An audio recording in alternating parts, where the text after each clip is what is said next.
ವಿರಾಜಪೇಟೆ ಸಮೀಪದ ಕೊಟ್ಟೋಳಿಯ ಶ್ರೀ ಧಾರಾ ಮಹೇಶ್ವರ ದೇವಸ್ಥಾನದ ಜೀರ್ಣೋದ್ಧಾರ ಕಾರ್ಯ ನೆರವೇರಿದ್ದು, ಇದರ ಅಂಗವಾಗಿ ಅಷ್ಟಬಂಧ ಬ್ರಹ್ಮಕಲಶೋತ್ಸವ ನಡೆಯಲಿದೆ ಎಂದು ದೇವಾಲಯದ ಆಡಳಿತ ಮಂಡಳಿಯ ಕಾರ್ಯದರ್ಶಿ ಚಂಗಚಂಡ ಚೇತನ್ ಬೆಳ್ಳೆಪ್ಪ ಹೇಳಿದ್ದಾರೆ.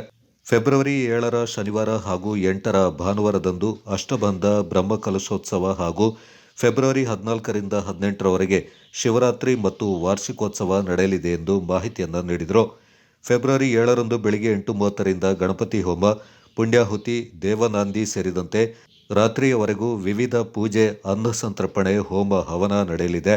8ರಂದು ಭಾನುವಾರ ಬೆಳಿಗ್ಗೆ 8:30ರಿಂದ ಮಹಾಗಣಪತಿ ಪೂಜೆ, ದೇವರಿಗೆ ಅಷ್ಟಬಂಧ ಪ್ರತಿಷ್ಠೆ, ಪ್ರಾಣ ಪ್ರತಿಷ್ಠೆ, ಮೂಲ ಮಂತ್ರ ಹೋಮ, ರುದ್ರಹೋಮ, ಕಲಶಾಭಿಷೇಕ, ಬ್ರಹ್ಮಕಲಶ ಸ್ಥಾಪನೆ, ಕಲಾಹೋಮ, ನವಗ್ರಹ ಹೋಮ, ಮಹಾಪೂರ್ಣಾಹುತಿ, ಅಲಂಕಾರ ಸೇರಿದಂತೆ ವಿವಿಧ ಪೂಜೆಗಳು ನಡೆಯಲಿದೆ ಎಂದರು.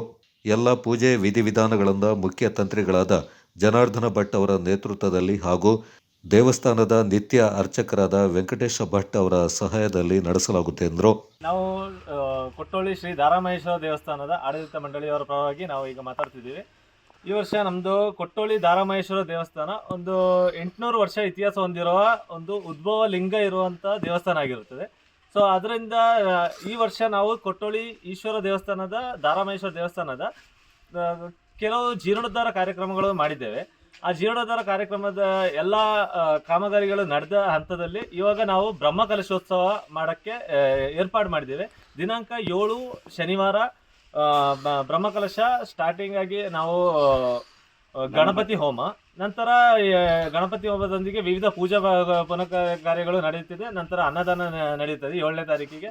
ಭಾನುವಾರ 8ನೇ ತಾರೀಕು ಭಾನುವಾರ ಬೆಳಿಗ್ಗೆ 8:30ರಿಂದ ಬ್ರಹ್ಮಕಲಶೋತ್ಸವ, ಅಷ್ಟಮಂಗಲ ಬ್ರಹ್ಮಕಲಶೋತ್ಸವ ಹಾಗೂ ಪುನರ್ ಪ್ರತಿಷ್ಠಾಪನಾ ಕಾರ್ಯಕ್ರಮಗಳು ನಡೆದು ನಂತರ ಅನ್ನದಾನ ಕಾರ್ಯಕ್ರಮಗಳು ನಡೆಯುತ್ತಿದೆ. ಸೊ ಎಲ್ಲ ಭಕ್ತಾದಿಗಳು ಈ ಒಂದು ಇಲ್ಲಿ ನಾವು ನಿತ್ಯ ಅರ್ಚಕರಾಗಿದ್ದೇವೆ. ಇಲ್ಲಿ ಪ್ರತಿನಿತ್ಯವೂ ಸಹ ಮೃತ್ಯುಂಜಯನಿಗೆ ಪ್ರೀತ್ಯರ್ಥವಾಗಿ ಮೃತ್ಯುಂಜಯ ಹೋಮ ಹಾಗೂ ರುದ್ರಾಭಿಷೇಕ, ಇತರೆ ಈಶ್ವರನಿಗೆ ಸಂಬಂಧಪಟ್ಟ ಎಲ್ಲ ಕಾರ್ಯಕ್ರಮಗಳನ್ನು ಮಾಡಿಕೊಳ್ಳಲಾಗ್ತದೆ.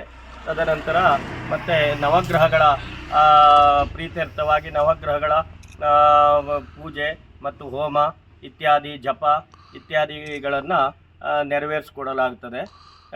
ಭಕ್ತಾದಿಗಳು ಇದರ ಉಪಯೋಗವನ್ನು ಬಂದು ಪಡ್ಕೊಳ್ಬೇಕಾಗಿ ಕೇಳ್ತಾ ಇದ್ದೇವೆ. ಈ ಸಂದರ್ಭ ಜೈ ಭಾರತ್ ಆಟೋ ಚಾಲಕ ಮತ್ತು ಮಾಲೀಕರ ಸಂಘದ ಅಧ್ಯಕ್ಷ ಶಿಬು, ಚಂಗಚಂಡ ಸಿ ಲಕ್ಷ್ಮಣ್, ಗುಂಬೀರ ಶಾಂತಕುಮಾರ್, ಕೋಣೇರಿರ ರಂಜಿ ಕಾವೇರಪ್ಪ, ಚಂಗಚಂಡ ವೇಣು, ಪುರುಷೋತ್ತಮ್ ಕೊಟ್ಟೋಳಿ, ಹಿರಿಯ ಸಲಹೆಗಾರರಾದ ಚಂಗಚಂಡ ಕಟ್ಟಿ ಕಾವೇರಪ್ಪ, ಪ್ರವೀಣ್ ಶೇಟ್ ಪಾಲ್ಗೊಂಡಿದ್ದರು.